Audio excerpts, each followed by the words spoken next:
All right, just a quick addendum here, and I'll try and get this thing posted. It's pretty long. So hopefully that keeps the busters away. Those who aren't actually genuinely interested won't see the whole video, I guess. But for the little busters that will chime in, the little internet know-it-alls, before they mention, I know somebody somewhere will say, it's not karate, it's karate. I know that, but other people, no one else pronounced it that way. It's outside of the, picture. And the other thing is, somebody will probably chime in and say, oh, well, everybody knows karate is inferior to this or to that, or it's not of this, it's not of that. And, do your thing. This just extends into every aspect of life. Just do your thing, man.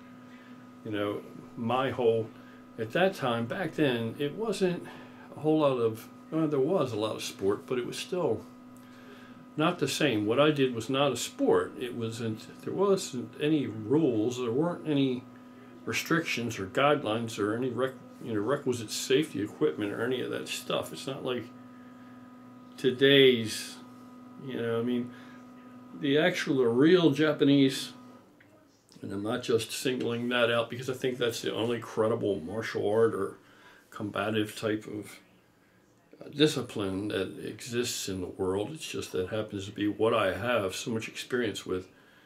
Back in those periods of time, people were very proud of their heritage. And so you will find in traditional Japanese, like my style, Goju-ryu. It's the same thing as if you're going to credit it as being Japanese or Okinawan, you will find a lot of techniques that were basically had been stolen or borrowed from other disciplines. Goju-ryu is a pretty much well-rounded embodiment of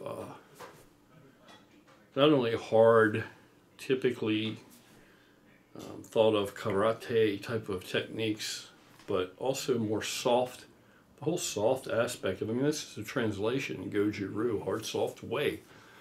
Everything in the universe is breathing hard and soft, right?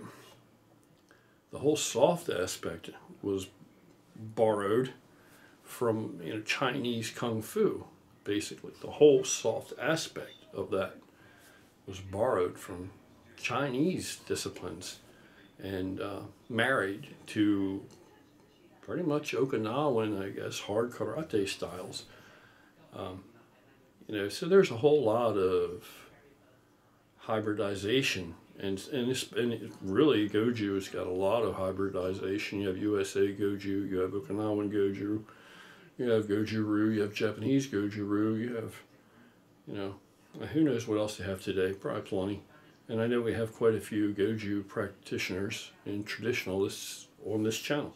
And I know that because I'm in touch with a lot of these people one-on-one, and there are even people on this channel that I trained with back in the day that remember me. There are people now that are grown adults, on this channel that are grown men that still train and now teach, have been teaching for quite a while, and have their own dojos, etc., and are, in the latter end of their, career or experience, and they remember when they were kids, teens, and trained with me or under me in various brother schools and dojos, that were offshoots or all from our, home point of origin.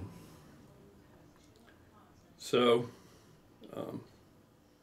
if a technique or a tactic or whatever didn't work, you didn't take it on. It's kind of like you can teach a whole room full of people.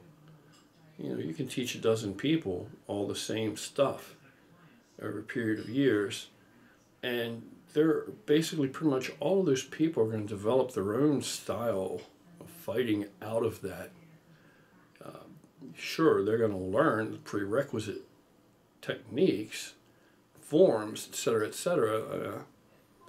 They're all going to be competent enough in these techniques so that they can ascend the ranks of their style.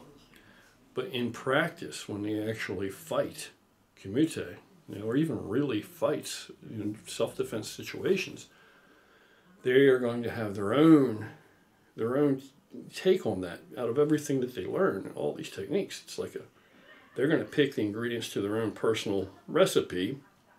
It still all stems from the same wellspring, but that's going to be what works for them. And one of the big things missing in a lot of, martial arts, I guess, especially today, and I don't know if it's good or bad, I'm not saying either one, but it's kind of like if you were a painter. You can't really call yourself a painter if you don't paint. And to be a fighter, you need to fight. You need to fight. And there are many, many, many martial artists out there, more than less, that have been sorely disappointed when they don't have that actual real-world applicative type of experience, and they find themselves in a situation for the first time where they really have to defend themselves. Much to their dismay, it doesn't work, because in a controlled environment with rules and all this other stuff, and the other guy's not really trying to knock you out or neutralize you. It may seem that a whole bunch of stuff is, works very well, and they mastered this or that, but then the real deal, where the rubber hits the road on the street, against people from completely different backgrounds with unpredictable patterns, doesn't work, because there's a whole other realm of shit that you need to learn, with rhythms and timing and all kinds of other things for you to really become proficient in combat, in actual real world combat. So, because of my instance, and it was of the time, it was a whole different pool of people. And that's why you didn't have a bunch of children training. You just didn't have it. Today you have small children with a black belt around their waist, when back in the day the reality was, when you lined up, if a man lined up ahead of you and he had a higher rank than you, then no matter what you do, you should not be able to best that man. No holds barred. You should not be able to best that guy. He really needs to be able to prove and defend his place.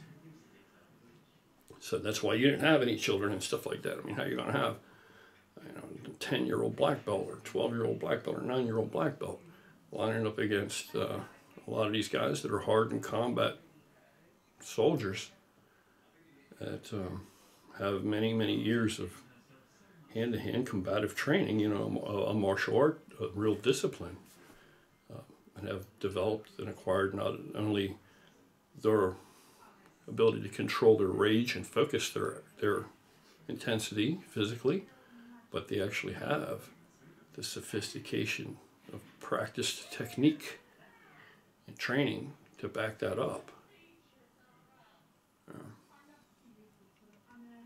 So, and being that in the real world, most fights end up on the ground. Being in the real world, you better believe that you're going to know how to fight on the ground long before there was an MMA.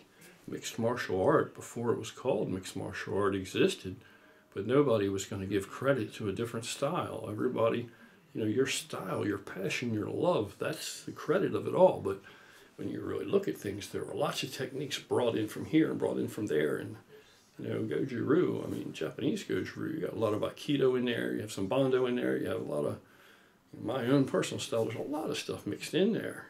There's takedowns and grappling and joint manipulations and locks and lots of stuff like that, more sophisticated stuff than you would think just on its face when you hear the word karate. And Goju-ryu being that half of it came from Chinese Kung Fu, really. There's a lot of that. And I think that's a really good, of all the experiences that I had and exposure to people from other disciplines and backgrounds, if there had been anything else that like just clearly blew that away, then I would have pursued that. It's not like it wasn't proven to me and for me. It was proven time and time again, because in my world, my own personal experience, that was the whole practicality of it all, was the ability to actually defend yourself. And there was even a time when I said to myself, as long as I'm afraid, and believe me, there were plenty of times I was afraid. I mean, this might come as a surprise or not to some of the guys that trained with me back in the day, when I was somewhat arrogant and cocky, but like really, really good, is that I was afraid a lot when on the street. When I got into a fight, a real fight, I was afraid, I was scared. And that's pretty much, for the most part, why I fought. It wasn't until later I said to myself, as long as there's a fear, then I need to engage. If the opportunity is pressed, presented to me that way, like I'm pressed, there's always an alternative. There's almost always an alternative, almost always. It wasn't like my last resort, and that's not good. That was a defect in me, but it's kind of how I felt about it. As long as that fear is there, I just didn't want to be afraid, go through life afraid. So I'm no badass. I'm not.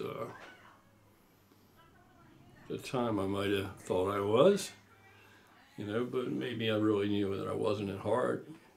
Hell, there were multiple times in fights where I might have sustained some injury, even in coming out.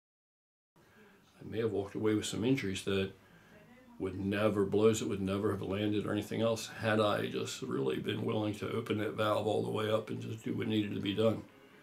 Yeah. Because I always felt compassion, even in the middle, and felt like, I don't really want to hurt this person that bad. Yeah. Anyway, that's just my own personal experience, man. Coming from a guy that's not embarrassed or ashamed or self-conscious enough to deny my humanity and the errors in my own ways, and I understand my strengths and weaknesses. Physically, the application of those things physically are the lesser of all of it. I mean, most of it comes from inside. Most of it comes from inside. And eventually, hopefully, you realize that and you develop an ever increasingly more concrete character. Anyway, that's all. Just put it out there because I'm frequently asked about it, and because we have so many Goju practitioners on this channel, and I need to acknowledge them and openly. And I want to do some training again, so I'd like to come around and train with a bunch of you guys. We'll see. But there's a lot of things I'd like to live to do. That's it. Take care. I actually am going out into that garage and video some actual free weight training. See you guys later.